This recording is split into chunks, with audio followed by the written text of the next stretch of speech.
So the mid-season patch just got released, and while it's aimed towards tanks and AD carries, a lot of the changes brought about this patch heavily impact GANGPLANK and leave him in a better spot than where he was these past few months. To keep this video as relevant as possible, let's simulate a scenario in which we aim to play a GANGPLANK game from start to finish straight from Champion Select. First, since the mid-season patch just got released, we can assume that many enemies are going to be picking more tanks. This is a good thing because one of GANGPLANK's biggest strengths is in him being a strong pick in the top lane against tank champions, and this is evident especially if you watch the LCS. GANGPLANK is only ever picked against tanks, and since we can assume that more tanks are going to be played this patch, we can also assume that even blind picking GANGPLANK in the top lane might be a good idea right now. Moving on to the start of the game, GANGPLANK now has a new choice for starting items. While I still think Sapphire Crystal Refillable Potion is the optimal start for GANGPLANK players, it might be a viable choice to be building the new updated Doran's Shield that is cheaper and effective as of this new patch.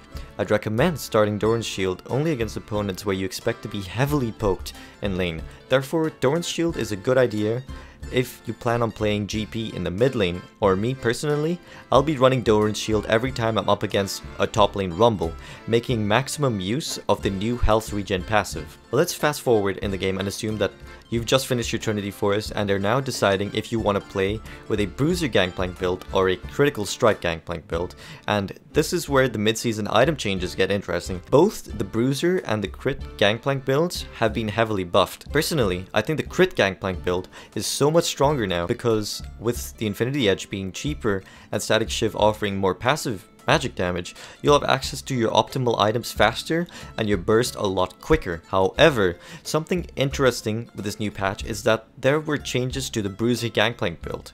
Let's go back and assume that you don't want to take the Crit GANGPLANK route, but would rather go with the Bruiser beefier GANGPLANK build. Well, this time, the buff to Status Gauge offering more base damage but less tankier stats means a lot more to GP than other champions, mainly because of how Trinity Force and your Q works well with Sterix.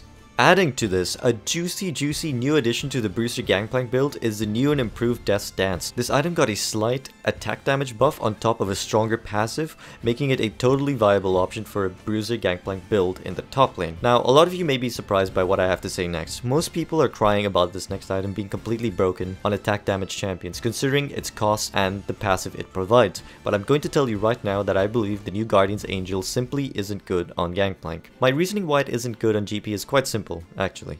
Answer me this, what's the point of the revive passive on GANGPLANK? GANGPLANK isn't someone who's going to charge into the enemy team. He's a guy that stands in between the tanks and the AD carries and deals damage by weaving in and out of the fight.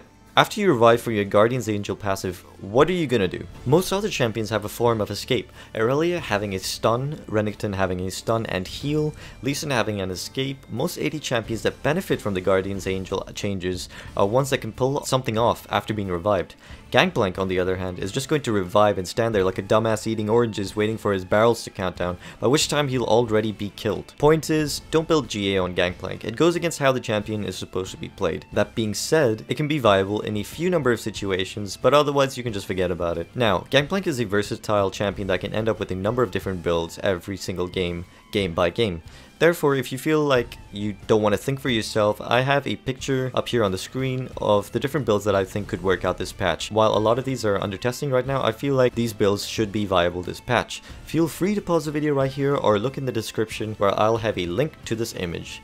Anyways, that's all I have for you today, folks. I hope you learned something of value. If you want to catch me live, I stream on a very strict schedule of whenever I feel like it on twitch.tv/Nikjojo, so I'll be glad to see you there.